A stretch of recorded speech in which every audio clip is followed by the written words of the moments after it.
शांत प्रकाश जी, सबसे पहले चर्चा की शुरुआत आप ही से करेंगे और जाहिर सी बात है मॉनसून सत्र शुरू होने जा रहा है जिसको लेकर सरकार की बहुत सारी तैयारियां होंगी, विपक्ष की भी बहुत सारी तैयारियां होंगी, लेकिन यहां पर विपक्ष अवधि बढ़ाने की मांग कर रहा है। देखिए, विधानमंडल की बैठक जो है आगामी 11 तारीख से शुरू होने जा रही है उत्तर प्रदेश की, और स्वाभाविक बात है जो हमने पिछले दिनों काम किए उस पर समीक्षा और आगामी हम क्या काम करने वाले हैं उस पर चर्चा रहने वाली है। मुख्य रूप से कुछ विधेयक हैं, अध्यादेश है, उनको विधेयक के रूप में भी परिवर्तित किया जाना है, पारित किया जाना है। कुछ सीएजी की रिपोर्ट है, वो भी इस बार 7 सीएजी की रिपोर्ट है, वो भी इस पर रखी जाएंगी।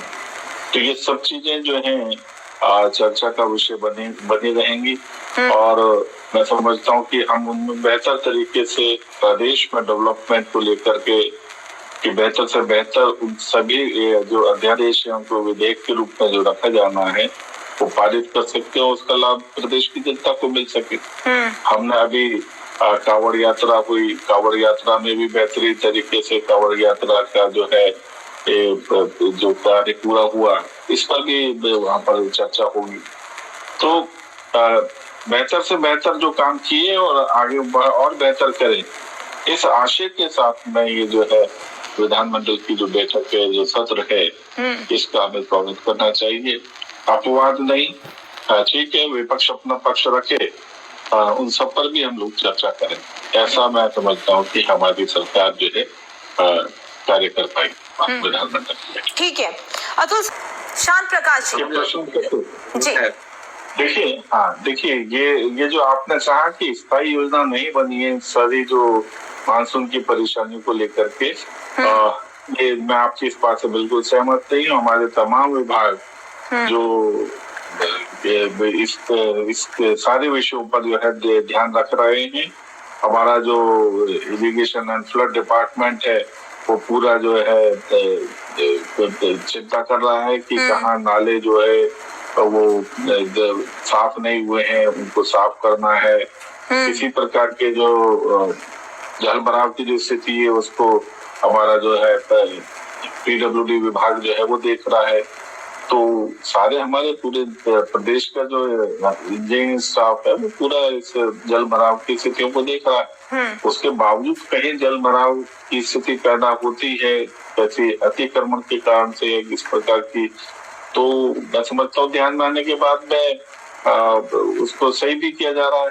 और विपक्ष से भी मेरा आग्रह है कि कहीं इस प्रकार का जल भराव है या कहीं कोई अनियमितता है तो वो भी सरकार को ध्यान में कराए, क्योंकि विपक्ष का तो मेन कार्य तो यही है कि कहीं कहीं कोई काम जो है लंबित है या कहीं पूरा नहीं हो पा रहा है तो वो ध्यान में कराए, प्रशासन को ध्यान में कराए। प्रशासन तो हमारे प्रदेश के सभी नागरिकों को मदद करने के लिए है, तो उसमें हम मिलकर के अगर प्रशासन से चर्चा करेंगे, ध्यान कराएंगे तो समस्याओं के निदान भी होंगे। और कोई भी अगर बेईमानी करता है, शरारत करता है, काम न करने की, तो उसके लिए सरकार बैठी है उसके खिलाफ सख्त से सख्त कार्रवाई करने के लिए। सरकार की तरफ से कोई अनियमितता ना हो, इस चीज के लिए सबको निर्देश भी दिया गया है और सब लोग जो है हमारे सारे विभाग जो है उसको ध्यान में रख करके कार्य भी कर रहे हैं। ठीक है, अतुल सक्सेना, विजय दुबे जी, अतुल सक्सेना जी को कुछ नहीं सोचना है। शांत प्रकाश जी,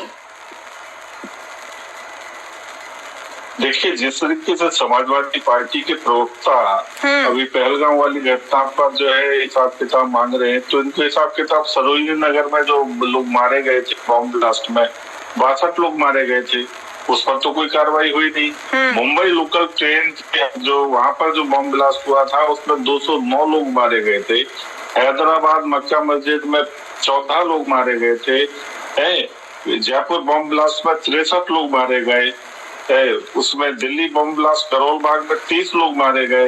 मुंबई हमले में 166 लोग मारे गए। पुणे जर्मन बेकरी ब्लास्ट में 17 लोग मारे गए। मुंबई सीरियल ब्लास्ट में 26 लोग मारे गए और 2013 में पटना गांधी मैदान में 6 लोग मारे गए।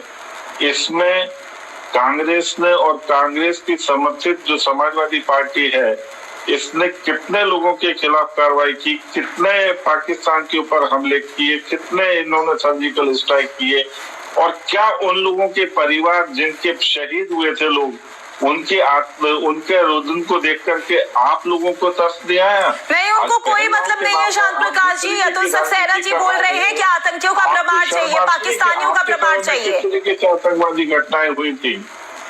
उनको आतंकियों का प्रमाण चाहिए। यहाँ पर जनहित की मुद्दों की बात होती है, वहां पर वो पूरा जो वक्तव्य लोकसभा लेकर चले गए हैं कि लोकसभा की जो कार्यवाही हुई है उस दौरान तो कार्यवाही हुई है। आपकी क्या तैयारी आने वाले यूपी के विधानसभा मानसून सत्र की? मैं वो सवाल पूछ रही थी, वो तो जवाब आपने दिया नहीं।